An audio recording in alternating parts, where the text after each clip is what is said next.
আপনাদেরকে আশ্বস্ত করছি যে আমি কিন্তু আপনাদের সাথে থাকবো, সেবামূলক কাজে করে থাকবো। আপনারা আরেকটা শুনেছি যে পাঠাগার করেছেন। পাঠাগারটা কিন্তু একটা গুরুত্বপূর্ণ একটি সমাজের একটি গুরুত্বপূর্ণ একটি জিনিস। আমি প্রায় 36টি পাঠাগার করেছি।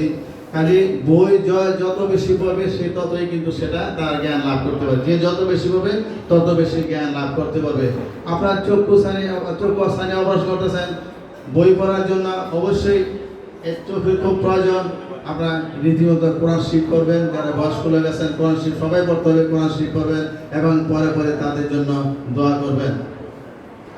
আর যারা বয়স্ক নিশ্চয়ই আশেপাশে লাইব্রেরি আছে, এই লাইব্রেরি থেকে লাইব্রেরি ওয়ার্ক করবেন। বেশি বেশি চোখ খোলার পরে বেশি বেশি লাইব্রেরি ওয়ার্ক করবেন। যে কোনো বই পড়ে ভালো বই পাবেন, ভালো বই মানুষকে ভালো জ্ঞান দিতে পারে। নিজের ভিতরে যদি জ্ঞান না থাকে, জ্ঞানে সমৃদ্ধ হতে না পারে, ওই মানুষকে আমরা মানুষ বলতে গণ্য করতে পারি না। সেটা হয় না। মানুষ তো সৃষ্টির সারাজীব। কাজে আপনার ভিতর জ্ঞান থাকতে হবে। এই জ্ঞানটিকে আবার বিকশিত করতে হবে। জ্ঞানটিকে বিকশিত করার জন্য আমরা যার যার অবস্থান থেকে আমরা সেবা করে যাব। একজন ভিক্ষুক সেও সেবা করতে পারে, একজন কুঠিপতি সেও সেবা করতে পারে। আমরা বলতে পারেন যে একটা কুঠিপতি একজন ভিক্ষুকের সাথে কীভাবে তুলনা করা হয়, অর্থাৎ যে যার অবস্থান আছে সে অবস্থান থেকে সে সেবা করতে পারে। আমি একটা উদাহরণ দিচ্ছি। একজন ভিক্ষুক পথ দিয়ে হেরে যাচ্ছে, ভিক্ষা করতে করতে হেরে যাচ্ছে। তার সামনে একটা কলার খোসা পড়েছে, কলার খোসা। যে খোসাটি আপনার আমার জীবনকে বিপন্ন করতে পারে, অর্থাৎ একেবারে পা ভাড়া দিলে পিছলে আপনার কোমরটা ভেঙে দিতে পারে। কিন্তু ওই বৃক্ষ যদি ওই কলার খোসাটা এখান থেকে একটু সরিয়ে, রাস্তা থেকে একটু সরিয়ে দূরে দিয়ে দেয়, তা দেখা যাবে আপনি যে সেবা করছেন সেই সেবাটা কোটিপতি সেবার চেয়ে অনেক বেশি মূল্যবান। কাজেই আমরা যার যার অবস্থান থেকে আমরা সেবা করে যাব। এখানে বক্তব্য দেওয়ার মতো তেমন কিছু নাই। আপনারা যারা আছেন আপনারা সুস্থ হয়ে ফিরে আসেন এই কামনা করছি। আর সংগঠনের সবাইকে ধন্যবাদ জানাচ্ছি। বিশেষ ইসমাইল আমাকে বারবার বলছে, স্যার আপনি আসবেন, আপনি আসেন। আমি কিন্তু কয়েক বছর যাবৎ এইভাবে অনুষ্ঠানে খুব কমে আসি। বিশেষ করে পরিবেশ পরিস্থিতি ভালো না থাকলে কিন্তু কোথাও যাওয়া যায় না।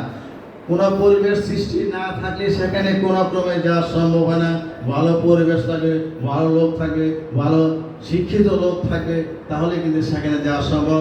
আজকে যারা আপনারা আমাকে ইনভাইট করেছেন আপনাদের সবাইকে আমি ধন্যবাদ জানাচ্ছি।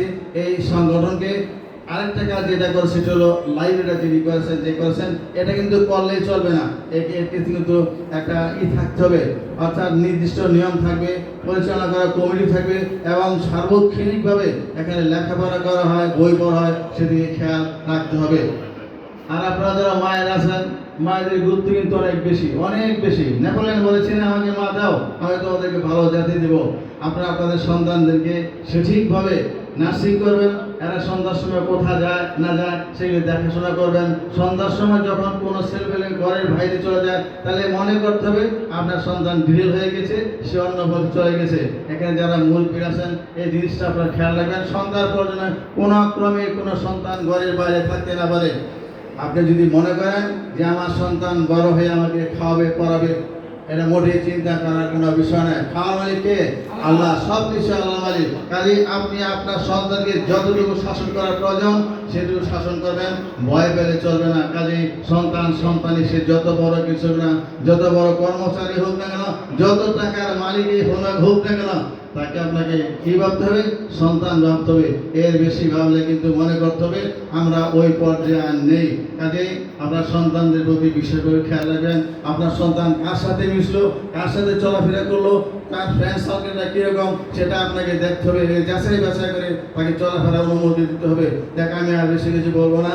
আমি এই সংগঠনকে আবার ধন্যবাদ জানিয়ে এখানে আমি আমার সংক্ষিপ্ত বক্তব্য শেষ করছি। আল্লাহ হাফেজ।